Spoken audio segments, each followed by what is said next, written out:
ಅಂಗವಾಗಿ ಏನು ಹೇಳೋಕ್ಕೆ ಇಷ್ಟಪಡ್ತೀನಿ ಅಂತಂದರೆ, ಸರ್ಕಾರದ ಸೌಲಭ್ಯಗಳನ್ನು ನಮ್ಮ ಹಳ್ಳಿ ಜನ ಸರಿಯಾದ ರೀತಿಯಲ್ಲಿ ಉಪಯೋಗಿಸ್ಕೊಳ್ತಾ ಇಲ್ಲ ಅಂತ ಹೇಳ್ಬಿಟ್ಟು ಈಗಾಗಲೇ ಸರ್ ತುಂಬ ಚೆನ್ನಾಗಿ ಹೇಳಿದ್ದಾರೆ.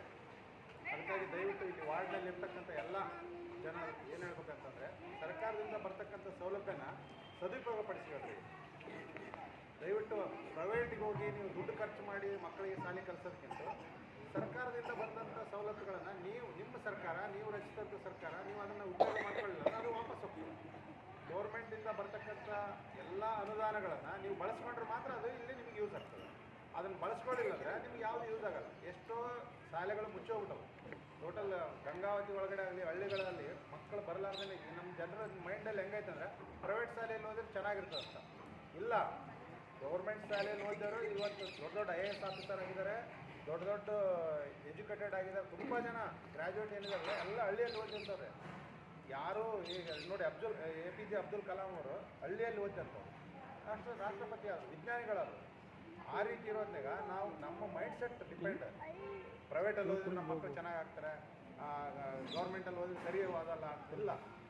ಎಲ್ಲಿ ಓದಬೇಕು ಅಲ್ಲಿ ಓದಂಥ ಮನಸ್ಸಿತ್ತಪ್ಪ ಅಂದ್ರೆ ಆ ಮನುಷ್ಯ ಎಲ್ಲಿ ಓದಿದ್ರೆ ಉದ್ಧಾರ ಆಗ್ತಾರೆ. ಅದಕ್ಕೆ ದಯವಿಟ್ಟು ಇಲ್ಲಿರ್ತಕ್ಕಂಥ ವಾರ್ಡ್ನಲ್ಲಿ ನೀವೇ ಇಂಪಾರ್ಟೆಂಟ್. ಇಲ್ಲಿ ಈ ಶಾಲೆ ಉಳಿಸ್ಕೋಬೇಕು ಅಥವಾ ಕಳ್ಕೋಬೇಕು ಅನ್ನೋದು ನಿಮ್ಮ ನಿರ್ಧಾರ ಬೇಕು. ಇದರಲ್ಲಿ ಕರ್ತವ್ಯ ಮಾಸ್ಟ್ರು ಅವರು ಕೆಲಸ ಮಾಡ್ತಾಯಿದ್ರು. ಮುಂಚೆ ನೋಡಿರಿ ಸುಮಾರು ಒಂದು 100-150 ಜನ ಹುಡುಗರಿದ್ರು ಅಂತ ಹೇಳ್ತಾ ಇದ್ರಲ್ಲ ಅಡುಗೆ ಅವರು. ಈಗ 6-7 ಜನಕ್ಕೆ ಬಂದ. ಅದು ಕಾರಣ ಏನಂದ್ರೆ ನಮ್ಮ ಬೇಜವಾಬ್ದಾರಿ ಥರ.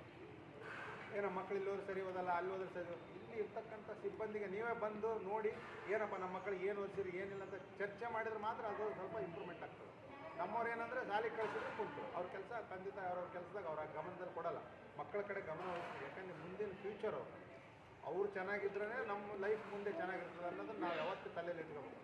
ಈಗ ನಾನು ನನ್ನ ಮಗನಿಗೆ ಓದಿಸಿದ್ದೀನಿ. ನಾನು ಪ್ರೈವೇಟ್ ಸ್ಕೂಲಲ್ಲಿ ಅಂದರೆ ನಾವು ಹಳ್ಳಿಯಿಂದ ಬಿಟ್ಟು ಬಂದುಬಿಟ್ಟು ನಾವು ಮಲ್ಲಾಪುರದಲ್ಲೇ ಓದಿದ್ದು. ನಮ್ಮದು ಮಲ್ಲಾಪುರದಲ್ಲಿ ನಾನು ಓದಿರೋದು ಕೇವಲ 5ನೇ ಕ್ಲಾಸ್. ನಾನು ಸರ್ಕಾರಿ ಶಾಲೆಯಲ್ಲೇ ಓದಿರೋದು.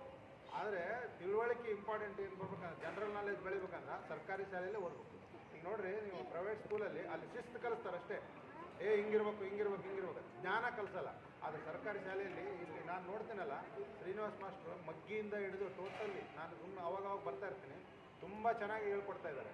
ದಯವಿಟ್ಟು ಅದನ್ನು ಸದುಪಯೋಗ ಪಡಿಸ್ಕೊಳ್ರಿ. ಆಮೇಲೆ ಇಲ್ಲಿ ಮಕ್ಕಳು ಇಲ್ಲಿ ಇರ್ತಕ್ಕಂಥ ಮಕ್ಕಳು ನಾನು ನೋಡ್ತೀನಿ ತುಂಬ ಹುಷಾರಾಗಿದ್ದಾರೆ. ಹೋದ ವರ್ಷಕ್ಕೂ ಈ ವರ್ಷಕ್ಕೂ ತುಂಬ ಹುಷಾರಾಗಿದ್ದಾರೆ, ಮಗ್ಗಿ ಕಲ್ತಿದ್ದಾರೆ. ಇಲ್ಲಿ ಪ್ರೈವೇಟ್ ಸ್ಕೂಲಲ್ಲಿ ಮಗ್ಗಿ ಕಲಿಸಲ್ಲ. ಅದು 2-1-2, 2-1-2, 3-1-3 ಈ ಥರ ಹೇಳ್ಕೊಡ್ತಾ ಇದ್ದಾರೆ. ಇಲ್ಲಿ ಕನ್ನಡದಲ್ಲಿ 2-1-2, 2-2-4 ಈ ಥರ ಮಗ್ಗಿ. ನಮ್ಮ ಕನ್ನಡ ಜ್ಞಾನ ವೆರಿ ಇಂಪಾರ್ಟೆಂಟ್. ಯಾಕಂದರೆ ಕರ್ನಾಟಕದಲ್ಲಿ ಇದ್ದೀವಿ, ಕನ್ನಡ ನಾವು ಉಳಿಸ್ಬೇಕು, ಬೆಳೆಸ್ಬೇಕು. ಆ ಕಾರಣಕ್ಕಾಗಿ ದಯವಿಟ್ಟು ಇಲ್ಲಿ ಇರ್ತಕ್ಕಂಥ ಎಲ್ಲ ಪಾಲಕರಲ್ಲಿ ನನ್ನೊಂದು ವಿನಂತಿ ಅಂದರೆ, ಈ ಸ್ಕೂಲ್ಗೆ ಆದಷ್ಟು ನೆಕ್ಸ್ಟ್ ಇಯರ್ ಅಂದರೆ ಒಂದು 50 ಹುಡುಗರಾದರೂ ಬರಲಿಕ್ಕೆ ನಿಮ್ಮ ಸಹಕಾರ ಮತ್ತು ಈ ಮಾಸ್ಟ್ರು ಮತ್ತು ಇಲ್ಲಿರ್ತಕ್ಕಂಥ ಸಿಬ್ಬಂದಿಗೆ ನೀವು ಸಪೋರ್ಟ್ ಮಾಡಿದರೆ ಅದು ಆಗುತ್ತೆ ಅಂತ ಹೇಳ್ಬಿಟ್ಟು ಈ ಸಂದರ್ಭದಲ್ಲಿ ನನಗೆ ಮಾತಾಡಲಿಕ್ಕೆ ಅವಕಾಶ ಕೊಟ್ಟಂಥ ಎಲ್ಲ ಗುರುವಂದಿಗೆ ಮತ್ತು ಹಿರಿಯರಿಗೆ ನಮಸ್ಕಾರ.